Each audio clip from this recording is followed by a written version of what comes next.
I guess आप अभी on going war situation देख रहे होंगे ईरान और इसराइल के बीच में।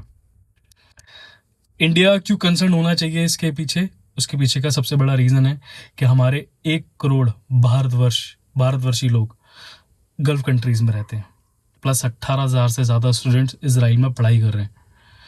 उन लोगों की सेफ्टी एंड सिक्योरिटी का कंसर्न है, इसलिए हमें कंसर्न रहना चाहिए। दूसरा, 50% हम crude oil strait of Hormuz से लेते हैं, प्लस 26 लाख बैरल हम ऑयल इंपोर्ट करते हैं गल्फ कंट्रीज से, जिसका डायरेक्ट असर पड़ेगा हमारे डीजल एंड पेट्रोल के प्राइसेस पे, जो कि बहुत हाइक होंगे अगर ये वॉर लंबा चलता है तो। बट ये वॉर बना क्यों? ये वॉर बना है यूएस की वजह से। यूएस ने इसराइल के साथ मिलके एक जॉइंट ऑपरेशन किया और ईरान पे हमला किया, जिस ऑपरेशन का नाम रखा गया उन्होंने एपिक फ्यूरी। इसी वॉर सिचुएशन पे ईरान का जो सुप्रीम लीडर था आयतुल्ला अली खामेनी, वो मारा गया और कुछ जनरल्स और बड़े लीडर्स मारे गए वहाँ पे ईरान में। ईरान में एक स्कूल पे भी हमला हुआ जहाँ पे मासूम बच्चे भी मारे गए। इस वॉर सिचुएशन पे जो सबसे बड़ा नुकसान होता है वहाँ की आम जनता का होता है। इस पूरे युद्ध में मैं सिर्फ अपने हिंदुस्तानी लोगों के लिए सिर्फ एक ही मैसेज देना चाहता हूँ, बीइंग एज इंडियन, जब तक हिंदुस्तान किसी भी देश के साथ अपना समर्थन नहीं देता है, वैसे तो नहीं देगा क्योंकि हम शांति बहाल देश हैं, जहाँ पे शांति प्रस्ताव का मामला होगा वहाँ पे हिंदुस्तान सबसे आगे होगा।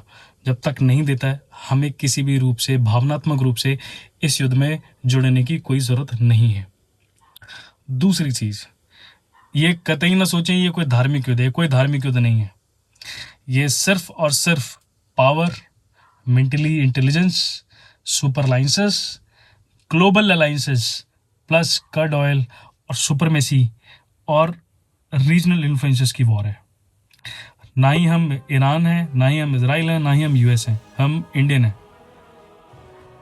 बाहर की राजनीति के लिए अपने देश में राजनीति करना बिल्कुल ही गलत है। बाहर की लड़ाई के लिए अपने ही देश में लड़ाई करना बिल्कुल ही गलत है।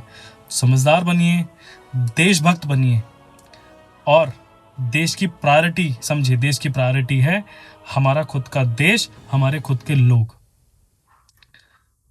प्लस मैं यहीं पे एक और टॉपिक ऐड करना चाहता हूं कि अभी ऑन गोइंग रिसेंट एक टीवी इंटरव्यू चल रहा था, वहां पे एक आर्मी के जनरल कर्नल साहब को बुलाया गया और वहां पे एक पॉलिटिकल लीडर ने उन्हें गाली दी। मैं नहीं समझ पा रहा हूं कि बीइंग एज एन आर्मी हम क्यों इतने ज्यादा ओपन अप हो रहे हैं ऐसे लोगों के साथ। हम क्यों इन पैनलाइजर्स में जा रहे हैं? हम क्यों इन पैनल के मेंबर बन रहे हैं? Being as an army, we always be in isolated peoples because security and safety is always kept in isolated places. हमारा ज्यादा वोकल हो जाना, हमारा ज्यादा एड ऑन हो जाना लोगों के साथ ही हमें ये ज्यादा इन लोगों के साथ खुलने का मौका दे रहा है, जिस वजह से ये लोग 2% के लोग हमें गाली दे रहे हैं। They're not understanding our values. Our defense systems are more preciously are rated here. India is the only country with the safest country in the world. Need to understand that. And just because of armed forces, our armed forces, just because of us, need to be respect that.